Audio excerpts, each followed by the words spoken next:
Buenos días a la comunidad tesoriana.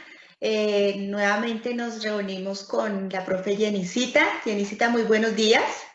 Buenos días, Adri, y buenos días a toda la comunidad del Tesoro de la Cumbre. Así es, en este espacio de diálogo de saberes del campo de pensamiento crítico social, en el cual pues queremos hablar el día de hoy sobre este mes de agosto que es fundamental para las comunidades indígenas y quisiéramos abordar ese tema en nuestro diálogo para hoy, Bienicita. Entonces, como tú bien sabes, hay una situación que es muy compleja que nos está afectando a todos, pero de diferentes formas. Entonces hemos visto, por ejemplo, nosotros teníamos muy como dentro del panorama y normalizado el hecho de ver a muchas personas, a veces en las calles, en los puentes, vendiendo artesanías o pidiendo algún auxilio económico para poder solventar sus necesidades, entre ellos algunas comunidades indígenas. Con toda esta situación de la pandemia, de la emergencia sanitaria, pues si bien es cierto, es algo que nos afecta a todos, a estas comunidades indígenas, que particularmente han sido desplazadas, despojadas de sus territorios y que ahí están en la ciudad, pues han sufrido digamos, de manera más angustiante esto que está sucediendo.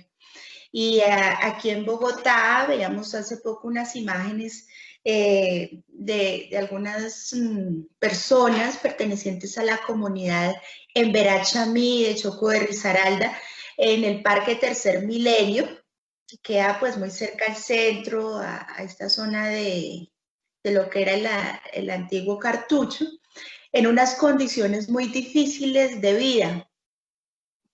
Entonces, pues es una tragedia lo que está sucediendo en términos sociales y eso nos da pie para hablar de las comunidades indígenas, no como un asunto solamente del pasado. Nosotros a veces tendemos a pensar como que las comunidades indígenas son un asunto de antes de la llegada de los españoles y ahí hay como un vacío que quisiera que habláramos hoy justamente sobre ello. Bueno, Adri, muchísimas gracias nuevamente por este espacio, porque ha sido un espacio de mucho aprendizaje y sobre todo es un espacio en el que podemos llegar a la comunidad, Adri, porque estas estrategias hacen que estemos unidos, que podamos sostenernos en medio de una situación que es bastante compleja. Y las comunidades indígenas no cuentan con este tipo de cosas, Adri, ni siquiera con este tipo de comunicación en la que puedan expresar cómo es que están lidiando y llevando una situación que a todos nos tomó, pues, no digo que desapercibidos, como que nunca esto se iba a presentar, pero sí no supimos cómo empezar a manejar esto y nos ha costado. Frente al tema puntual, Adri, dentro de lo que su merced hizo en la introducción, hay varias cosas que me llaman la atención y que quisiera yo comentar. La primera es frente a, digamos, hay una percepción que las comunidades indígenas, como están rodeadas o dentro de su contexto es la naturaleza, hay un aferro a la naturaleza, hay una percepción que eso los hace resistentes, fuertes, en últimas como un todoterreno.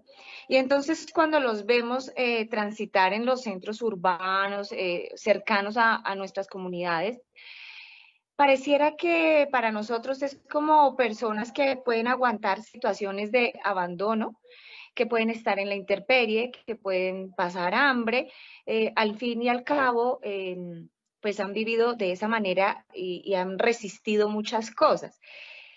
¿Y de dónde surge esto? Digamos, a lo largo de los años, cuando he trabajado con los estudiantes, he podido recoger cómo vemos a las comunidades indígenas así, apartadas y como sufrieron, entonces aguantan.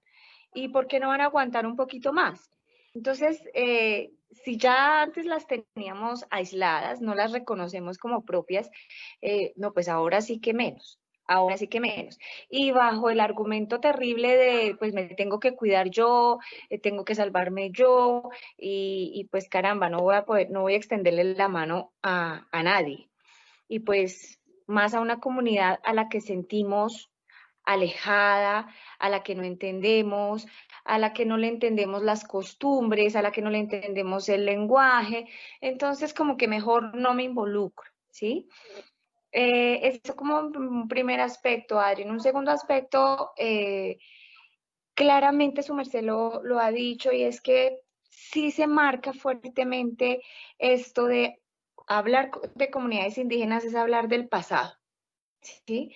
Entonces, y nos remontamos a lo que hablábamos hace unos días frente a afrocolombianidad, y es que nos remontamos a los hechos anecdóticos, a la comida, a, a rituales que son muy importantes, nadie, digamos, descarta esa importancia, pero no nos vamos al ser, no nos vamos a lo que implica en ellos como seres humanos y el aporte cultural, histórico que generan pues a la humanidad. Y se nos queda en eso, como, ay, lo quisiera. También hace poco tuve la experiencia de muy cercana de tener que preparar una exposición, una socialización de una comunidad indígena, y dentro de los parámetros que nos dieron fue el vestuario. Y entonces nosotros hicimos un vestuario representativo más como hacia el, sí teniendo en cuenta la naturaleza, pero como reconociendo un poco al ser humano. El caso es que cuando presentamos nuestra exposición, cuestionaron al expositor porque no estaba desnudo, porque no tenía un taparrabos, y yo decía, todavía estamos enmarcados y sujetos a este tipo de cosas que no corresponden. Y entonces se nos queda en eso, como en la leyenda, en el cuento, en el mito, y los tenemos allá en un mundo mágico, y resulta que son reales, que sienten, que les duele, que pasan hambre, que sufren, que lloran, tal cual nosotros, porque es que somos seres humanos. Y es, digamos que quisiera yo hoy dejar ese puntico claro y fuerte, marcado, y es que estamos hablando de seres humanos que como cualquier otro grupo humano, pues tiene pasado, tiene costumbres, pero son seres humanos. Y por tanto, esa categoría debe ser primaria para el trato. Gracias, mi Jenicita, porque es que estos puntos, digamos que deben ser parte de la discusión en las ciencias sociales para empezar a desmarcarnos de esas prácticas que nos llevan a un engaño, que nos inducen a un error.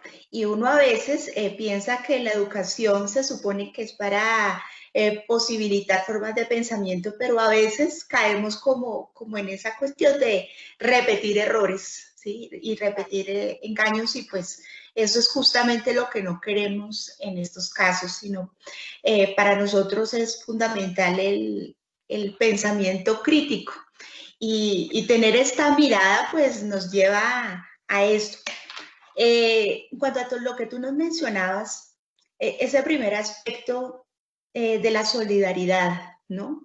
Y más aún en estos tiempos. Si bien es cierto, hablamos de cuidado y autocuidado, esto nos lleva a la situación por la que estamos viviendo, nos lleva a una especie de desconfianza al otro, de temor al otro.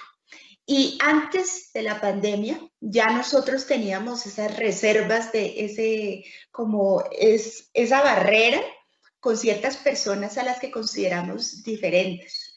Y pues definitivamente el tema de ese muro que hay con las comunidades indígenas, de alguna manera debemos empezar a desestructurarlo, porque hace parte también de lo que podemos llamar una deuda histórica. Aquí en Colombia, durante siglos, estas comunidades han sido despojadas de sus territorios, han sido victimizadas de muchas formas, y el abandono del Estado es una especie de revictimización para cada una de estas personas, en las cuales la mayor parte de la población son mujeres y son niños, ¿sí? Ujú. Entonces, si nosotros le apostamos a esa, como a no me importa, a no es mi problema, pues estamos de alguna manera siendo cómplices y justificando esas formas de victimización. Ese es como un primer aspecto que a mí me parece fundamental de lo que tú estás diciendo, el hecho de pensarnos en términos solidarios y de ver al otro como un ser humano, que a eso es a lo que nos remite también la ética, a esa posibilidad de encuentro y de vivir con otros. La ética no es solamente hablar de valores por hablar, sino es en esos casos concretos como yo expreso lo mejor de la humanidad para poder convivir y estar con otros. Otro aspecto que me parece muy importante de lo que tú mencionas, Jenicita, y es tener en cuenta el carácter dinámico de la cultura. ¿Por qué? O de las culturas, más bien. Porque cuando tú nos mencionas, por ejemplo, que a un expositor que va a hablar de una comunidad indígena, se le dice, usted tiene que andar desnudo y con taparrabo, entonces, si al día de hoy un indígena usa un dispositivo celular o si no usa un atuendo, entonces deja de ser indígena. Esa es la pregunta. Las culturas son dinámicas, son cambiantes. En las sociedades eso es lo más normal. De hecho, para que las culturas subsisten y existen, tienen que reinventarse permanentemente. ¿Sí? Y Claro. no es un pecado, pues, que entonces al indígena siempre se le tenga que representar o tenga que ir en la selva aislado, no contactado para tener su identidad indígena como tal. Y lo tercero, que es lo que tú mencionas también, es esa especie de extrañamiento que hay hacia lo diferente, ¿no? Entonces, no por ser distinto, tengo que desconocerlo como ser humano. Hay unas cosas que nos unen, ¿sí? Y era lo que tú mencionabas, el tema del sentir, del pensar, pues son cosas inherentes a los seres humanos, pero pues también tenemos diferencias. Y ahí es donde yo te quisiera hacer esa otra pregunta, Jenita, y es, ¿por qué es importante justamente conocer a estas otras culturas que no, digamos, no se enmarcan dentro de lo que podemos decir es la cultura occidental, pero que no por eso son menos válidas? Porque nosotros como comunidad tesoriana debemos reconocer, apropiar y respetar estas otras formas de vida? Adri, o sea, yo pienso que a veces nosotros en algunas cosas caemos en obviedades y en otras las dejamos pasar siendo tan obvias. Y es que nuestra historia tiene una riqueza aborigen, indígena, mm, muy marcada, muy marcada. Y no es solo reconocer que nosotros conocemos o cuando enseñamos, el referente para empezar a hablar de las comunidades indígenas es la llegada de Europa a América, ¿sí? Ahí es cuando nos acordamos. Y con eso tenemos un condicionante, ¿sí? Porque entonces ya empezamos a verlos diezmados, los empezamos a ver débiles, los empezamos a ver en una situación vulnerable, porque la condición el parámetro histórico que usamos es este encuentro, bueno, la llegada de Europa, de los españoles, ya nos marca un derrotero de pérdida. O sea, ya de ahí perdemos y entonces esto conceptualmente, esto históricamente y culturalmente se nos ha quedado ahí en esa genética de pobretón, de miserable, de que toca con las uñas.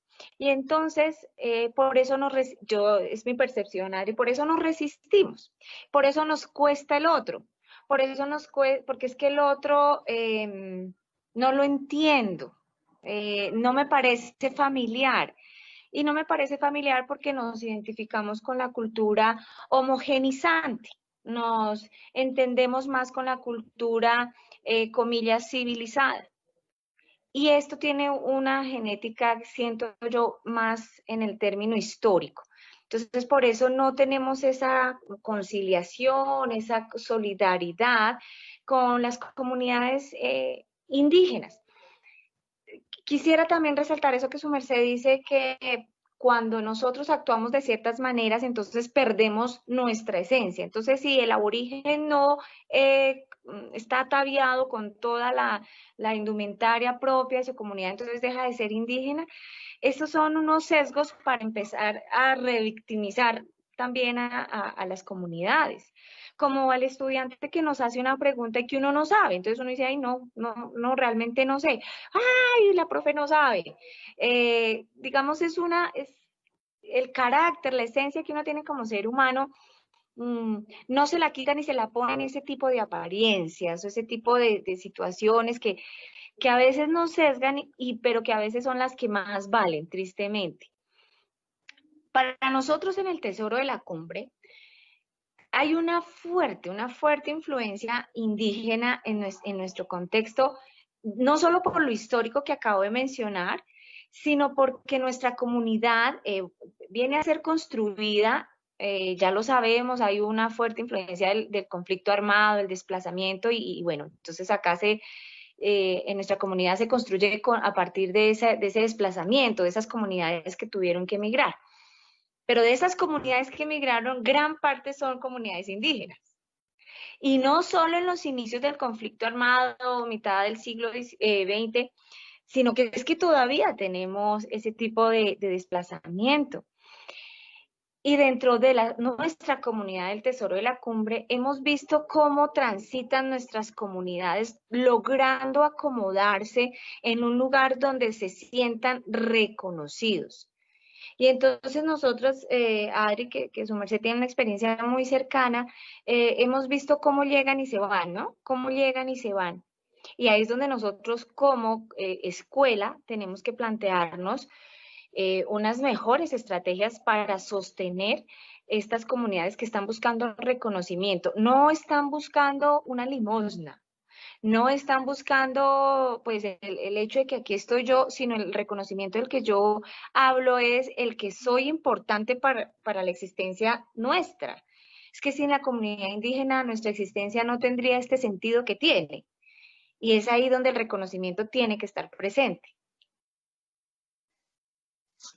Tal cual, Janisita. Y ahora que tú lo mencionas, pues nuestra comunidad tesoriana es una muestra muy significativa de población proveniente de diferentes partes del país. Eh, no sé, no conozco en este momento, sé que hay una caracterización que se ha hecho desde orientación escolar, muy importante, que afortunadamente se pudo lograr antes de esta situación de distancia, pero reconozco algunas comunidades, por ejemplo, provenientes del Putumayo, estudiantes ingas, apellido Hansasoy, Jacaramijoy, ya uno por los apellidos sabe de dónde provienen, ¿no?